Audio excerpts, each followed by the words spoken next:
An encore between the Hawks and the Bulls. Trae Young, 3 straight games with 30 or more, but he finished this one with 18 because he got ejected for staring down Chris Dunn. What happened there? So we giving out texts for staring at people? What, you got to play blind? Play with your eyes closed? Marc Gasol and the Toronto Raptors going to play without Kawhi Leonard against the Detroit Pistons, 2 red-hot teams in the Eastern Conference. And Russell Westbrook playing without PG-13, facing Gasol's former team, the Memphis Grizzlies. That's going to be seen right here on NBA TV.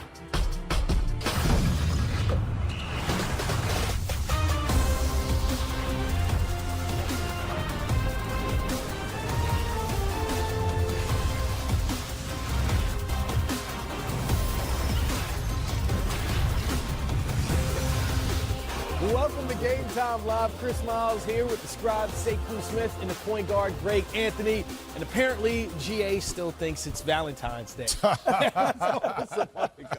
Mr. Loverman. Greg. Yeah, I go.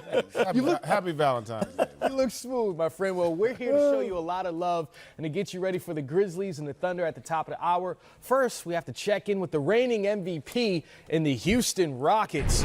Man, what a game between the Celtics. And if you look at the Rockets' schedule, the next 6, then the Celtics 5th in the East, Rockets 5th in the West, and the Raptors, we know how great they've been all season, and then the Warriors. So they have the gauntlet in the Eastern Conference, 3 straight games against top 5 teams in the East. This is how they did today against the Celtics.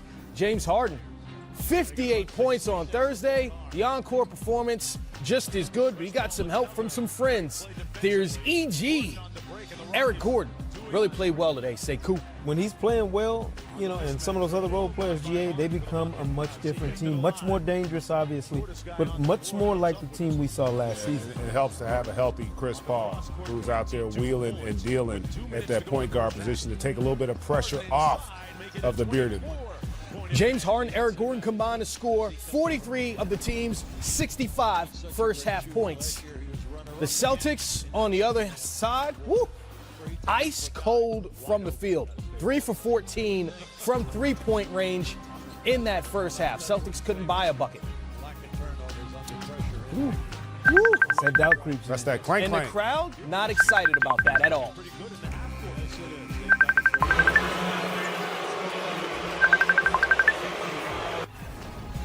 Well, a lot of boos from that crowd in Boston, and they weren't happy about this either. Eric Gordon, career high 8 three-pointers, and a lot of them were wide open looks. Boston's defense is looking so frail right there, GA. Not getting out, closing out on shooters, not rotating properly. They got issues now. Major issues right now in Beantown. Down but not out. In the fourth quarter, you see that Houston Rockets lead dwindling. In Boston, they pull to within 10. Jaylen Brown on the break, finishing, cutting that deficit to something close the final 6 minutes of the game. But in that fourth quarter, your reigning MVP stepping up and putting the kids to sleep. Unguardable. That could have been a foul, too. That's the man right in his face. James Harden, 40-piece, his 24th 40-point game on the season. In the Rockets, they're now 18-6 when Harden scores 40 or more. Here's Israel Gutierrez with the bearded one. So Eric Gordon, your 2017 Sixth Man of the Year in the starting lineup tonight for the Houston Rockets, has been not his greatest shooting season, just 39% from the field, 32% from three-point range on the year, but was hot tonight, Sekou. Yeah, and, you know, he dealt with a knee issue earlier in the year, and I think that kind of knocked him off track. But this is a guy, if you think about his career in this league, he's been a shot maker, GA. He's been a guy who gets buckets.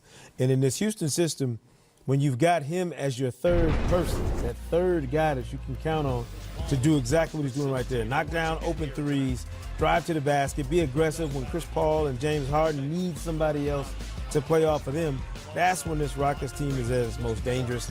And, you know, you forget just how good a shooter Eric Gordon is. I mean, he's been one of the league's elite shooters since he's been in this league. Percentages can be what they want to be. But when you can take that shot in a crunch time moment, in a clutch moment, and knock it down, that's what you're getting from Eric Gordon right now. And the Rockets did not get a lot of production from their bench, just 9 points. But Chris Paul with those 12 assists, and we know for a large stretch of the season what James Harden had to do in carrying this offense. It's good for him to have Chris Paul out there dishing out. No doubt about it. Listen, James Harden's a great passer, as is Chris Paul. The difference is Chris Paul's a pass-first player, and he's going to allow this team to have more rhythm in terms of how they play. I mean, just take a look at this cross-court pass here on a dime in rhythm before the defense has a chance to react. I mean, he takes pressure off of their offense and off of James Harden, in essence, because he's very comfortable with the ball in his hands, facilitating and creating for his teammates. So to have him back playing at a high level,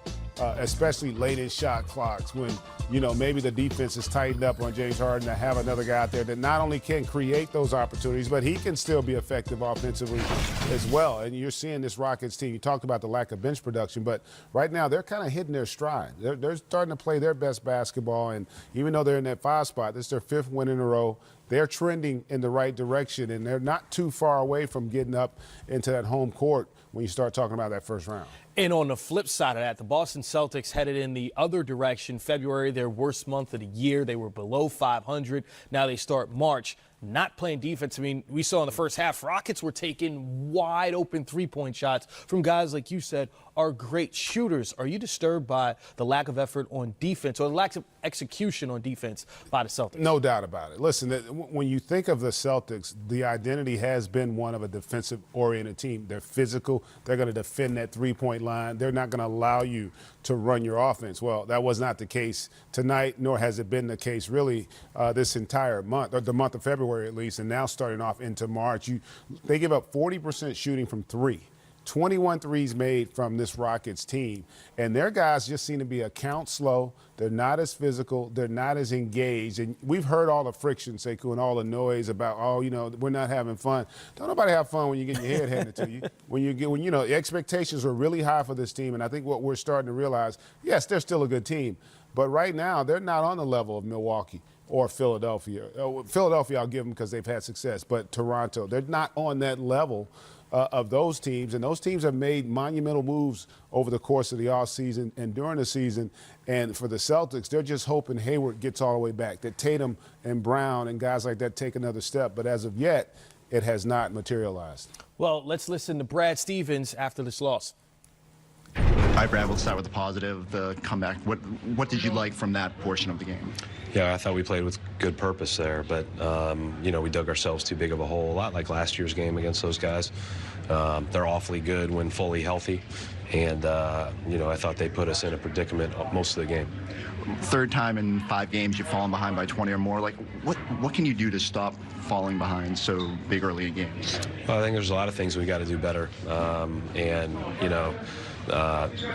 I think the most important thing is focus on the task at hand and stay in that moment and play that moment well. We can't let a run happen against us, a series of runs happen against us. We just got to play the next play. That's what we were doing at the end of the game, and not everything goes your way. They made some great shots. Harden's shot making was incredible, but I thought we were a lot better. What will you emphasize to them? Will you show them the second half and try and show them like what happens when you run and move and stuff like that? Yeah, I mean, we're 62 games in. We have a whole season full of bad clips and good clips. At some point, it's a choice that you got to do everything you can to play great on this possession. That's it. And now, so we'll go over it in the appropriate detail, but I think we have a lot to learn and a lot to improve upon, obviously. Now moving forward, Golden State, no let up. Like, how do you prepare your team for the West Coast trip? Obviously you're playing against the best team in the league. They just had a big win yesterday, and we got to do a great job of, again, my whole focus after leaving here this week and being on the trip and being post All-Star break is, we have to play so many more good possessions than we are right now. And so it's good to test yourself against the best. It's bad when it doesn't go well and you're down 30 like today, but we got another one coming on Tuesday, and we're going to have to be really, really good to have a chance. Thank you. Sekou, can Boston turn this around in this last month of the season? It seems like everything is headed in this direction, but there's still a little bit of time before the playoffs for them to figure it out.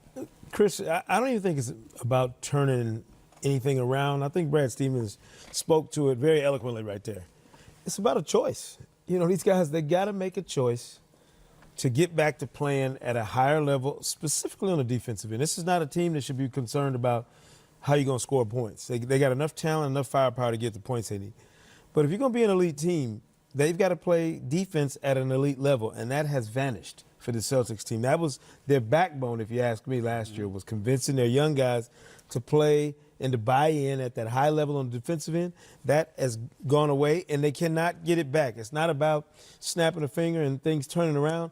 It's about getting on this West Coast trip and Brad Stevens having a chance to get these guys locked in on the road, in the gym somewhere, on a day off where you think, you're going to take a day and get a breather on the West Coast. We're going to go to the gym and get after it. And I don't mean grind and physically beat each other, but get in there and just communicate and understand what it's going to take to get back into a better space defensively. Because if you don't, this trend that we see from them right now will end quickly in April because they'll be out in the first round if they're not careful. And they got a challenge coming up. You mentioned that West Coast trip. It's a game you can see on TNT against the two-time defending champion Golden State Warriors. If you're not playing good defense, they'll make you pay for it. There's only one place to be on Tuesday night watching this doubleheader. The Claw versus the Beard. Rockets and Raptors start the action at 8. And speaking of action, we've had a good Sunday so far. It was so hood for Portland. Rodney Hood killing Charlotte. And the ice tray. Trae Young with the encore. Bulls and Hawks. What a game we saw on Friday night. How'd it look on Sunday afternoon? And the Knicks and Clippers was all about this guy, Landry Shamet. 6 3-pointers in 10 minutes. Are you kidding me? That's up next. You're watching Game Time. Michael Jordan, the all-time scoring list, and 40 to pass his airness. LeBron averaging a triple-double since coming back from his groin injury 11 games ago. GA, the numbers can't be denied for LeBron James. You played against Michael Jordan. It seems fair now after almost 16 full seasons for LeBron. Where does LeBron's legacy stack up against Jordan's legacy? Well, listen. They're different players. They're different players, and Michael is regarded as the best to ever play the game. I would argue you'd have to put Kareem in that conversation as well when you look at what he's accomplished. But LeBron James, in my mind, has clearly put himself on the Mount Rushmore of basketball in terms of his accomplishments, both collectively and individually. I mean, the numbers are staggering, and those are two guys, and I've said this all along. Look, each guy's place within the game is secure, just like all the greats are. But it's more for me about just appreciating the journey. I mean, you go back and think about when this guy came in as the anointed one out of high school, and for him to have had the career he's had, I'd have to say he's probably overachieved. Because even when you say a guy's going to be the next great thing, you could not have ever imagined that he could have put forth the resume that he has in his time in the league. But for that injury, we still might be raving about him. But those 16 games being out and how this team has played here down the stretch, there's a lot of doubt and concern right now in Lakerland. Yeah, I think we forget about the expectation, Chris, is what LeBron had to play underneath. Kobe didn't have greatest of all time expectation. Michael Jordan didn't enter the league with anybody talking about him one day becoming the greatest player of all time.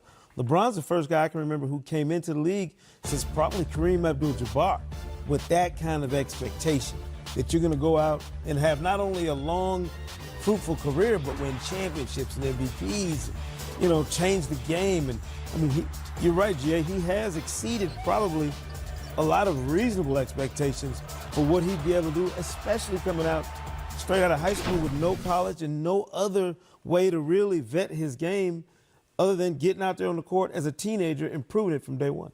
And you say proving it from day one, and now we're in season 16, and there was never a drop-off for LeBron. There was never a season of doubt of how great he was or is at this point still. No, there really has not been. When you look at the totality of what he's done, even coming to L.A. initially, they got off to a little bit of a slow start, but somewhat you had to expect that. This was a young team that hadn't won much, and then you basically have to have everybody redefine their game playing alongside LeBron, and then eventually they got into a good rhythm prior to that injury. But I think from an offensive standpoint, he hadn't shot it well from the free throw line or the three, but overall he's had a tremendous impact offensively.